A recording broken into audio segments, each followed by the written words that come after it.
Hello, this is Mr. Ellis. I'd like to continue our video lectures with a lecture about collections or sequences as they are commonly known.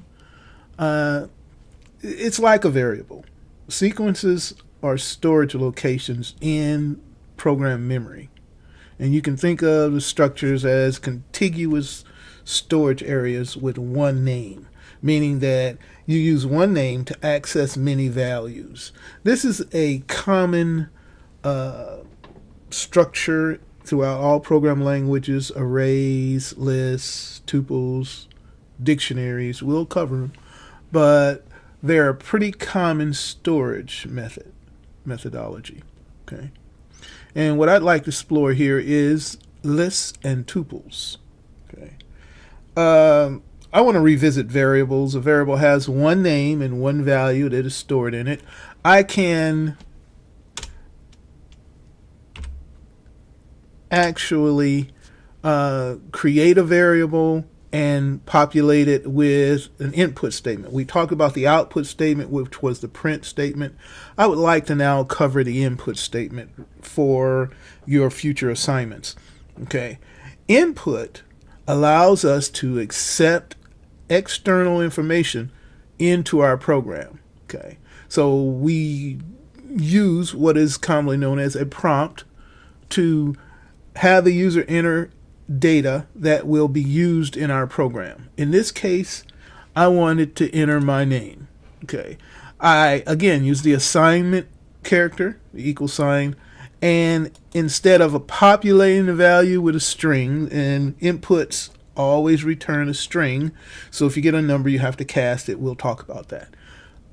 Input will take the entry from the keyboard and place it in my variable storage location. Okay. And then, as I've said before, I can access that by using the output statement, our print statement. So as I save, I want to run this guy. All right. And when I run it, we'll see that the program is paused for my input. Okay. My input will be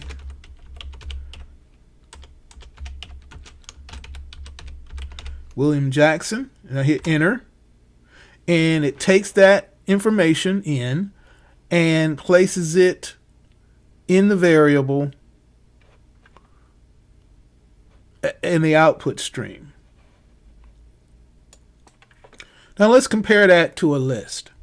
A list is like a variable, but a list is a collection of elements, not just one, and it only has one name. Okay. To declare a list, I use the square brackets to hold the elements, and I'm going to declare my car or car list. Okay. And to show that you can have multiple types of elements, I have strings mixed with integers. Okay. This integer, it was placed there as a demonstration of the ability to hold different values. Okay. And I'm going to place a Boolean in also. True is a Boolean value. Okay. So, a list has indexing. Okay. You can print a list by using the print statement. And what you get is the output that shows you the list. Okay. And note that there are no quotes around 231. That's an integer value. And no quotes around true, because true is a Boolean value. Okay. I can also access individual elements by using the index of that element. In list, as in most of our collections, the index starts at 0. So Tesla would be 0. And 231 is 1. Ford is 2. Toyota's 3. And true would be the fourth element, or the fourth index. I have 5 elements. Note that the highest index I can go to is 4. Anything above 4 is out of bounds, and we will get an error. Okay. I'm going to run this so we can see 0, 1, 2, forward should be appearing. There we go. Okay. Now, what happens to see this error if I put 5? Because I have 5 elements, right? I want to index true. I know from experience that this is going to blow up because I should say 0, 1, 2, 3, 4. But because I have 5 elements, I'm going to use 5 and show you the error that occurs when you index out of bounds. Boom. Index error, list index out of range. 5 is not a legal index. So if I say 4, I'll get true. Or I should get true. There you go, true. Okay, and I want you to note once more, I mentioned in the last video that in most program languages, Boolean true is all lowercase. In Python, Boolean true starts with an uppercase letter, and Boolean false starts with an uppercase letter. To avoid the index out of bounds, there is a method that operates on lists that will give us the exact number of elements in the list. The method is known as the len or len method for length, okay? And that method counts the number of elements and returns the number of elements. In the case of my car list, which I haven't added true to, I have 1, 2, 3, 4, 5. So now len will return 5. You must recognize that if you use this in a looping situation, which we will later, then I must go len car list -1. But to show you that I can count the elements in my list, go here, and it counted 5 elements as I've shown you. A list is mutable, meaning that I can change the number of elements, the value of elements in my list. Okay, so in order to add elements to my list, I can do one of 3 things. 1, I can append. An append is an action that takes place at the end of the list. Okay, it will add an element to the end of the list. And my list is 5 elements ending with true. I'm going to add a car type, Acura, to my list. I'm going to print the list out, and then it's going to recount my list for me. Okay, so append, add an element to the end of the list. And you see Acura was added, and I now have 6 elements on my list. Another way I can increase the size of my list is to insert elements. You can insert an element in the index, specify it with the first parameter, and then the value that you want to insert is the second parameter. Okay. In this case, my car list, I'm going to go to the third element, 0, 1, 2, and I'm going to insert Fiat, okay? And Fiat will move everything else down, okay? I want to look at the list again. So 0, 1, 2 is the third element, so forward will be shifted down, and Fiat will be inserted, okay? I'm going to run this to prove that it works. 0, 1, 2, forward shifted down. I now have 6 elements, okay?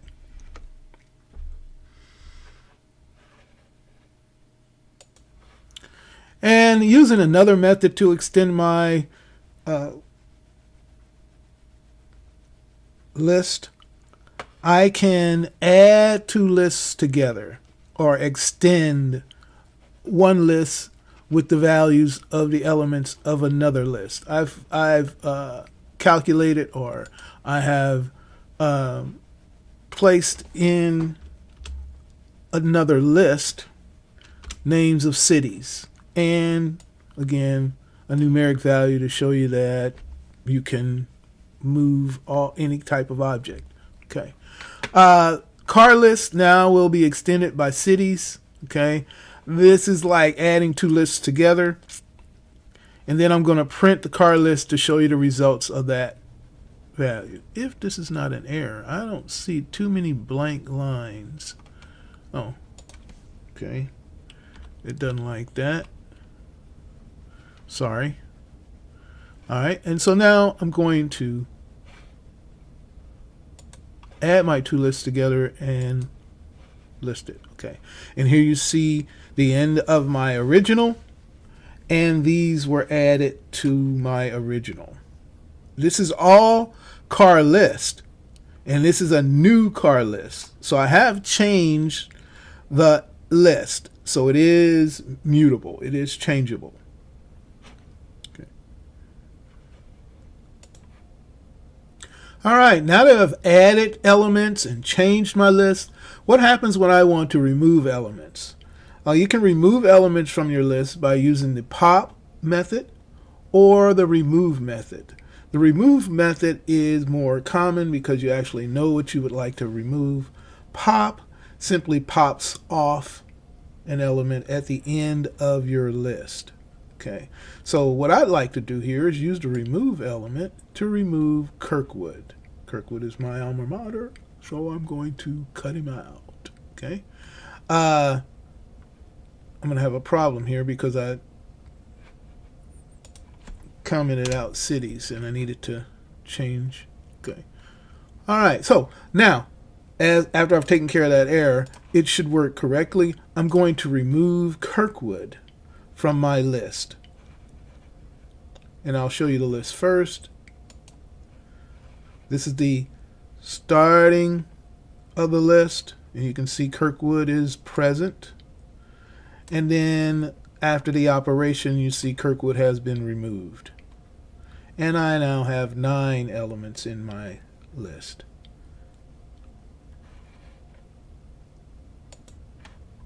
There is another method for removing elements. You can remove it by using the index with the pop method.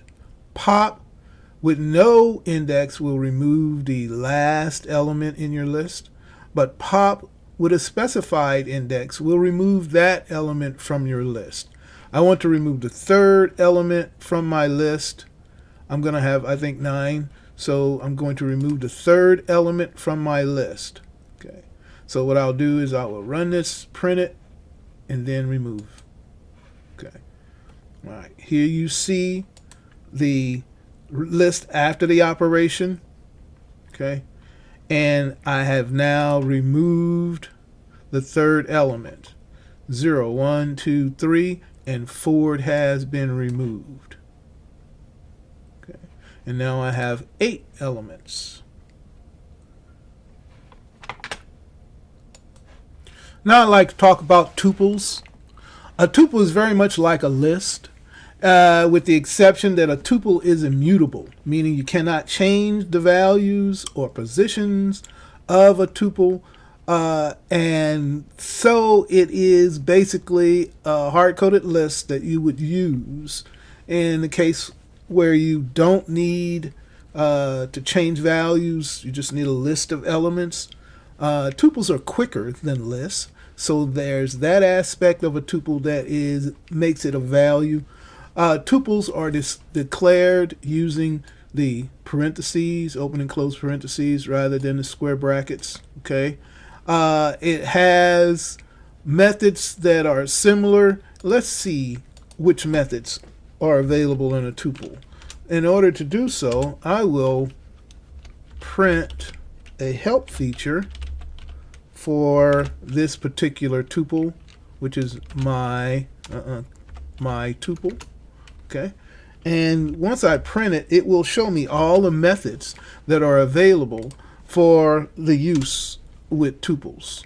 Okay, so I'll make sure there's nothing else behind that because the list may be long, but I doubt it because it is not immutable. It is immutable. It's not changeable. So a lot of these, get an error here.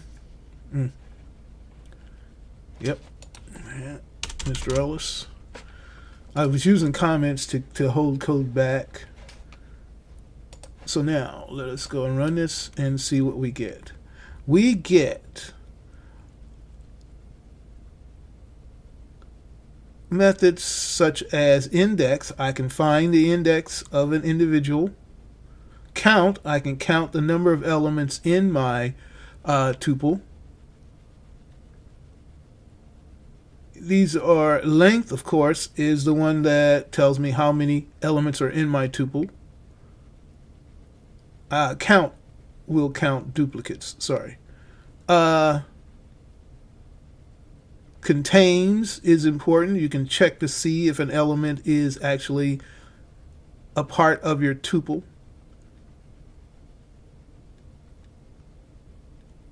And those are the methods that are available with tuples. Okay, now I have printed the help.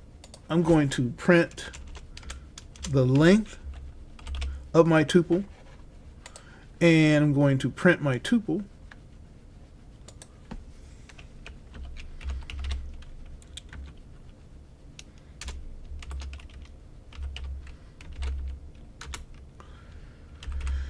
And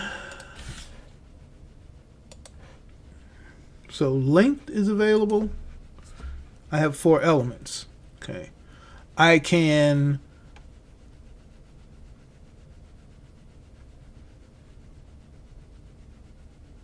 display individual elements of a tuple using the indexing. So I'm going to print, and I have 4, so I want to say print my tuple, square brackets, 3, which should be Kirkwood. As I save this,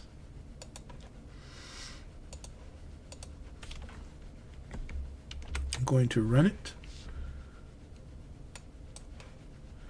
and we get Kirkwood. Okay. Lists and tuples are almost exactly the same, with the exception tuples cannot be changed. Lists are mutable, tuples are immutable. This has been Mr. Ellis talking about sequences, lists, and tuples, better known as collections.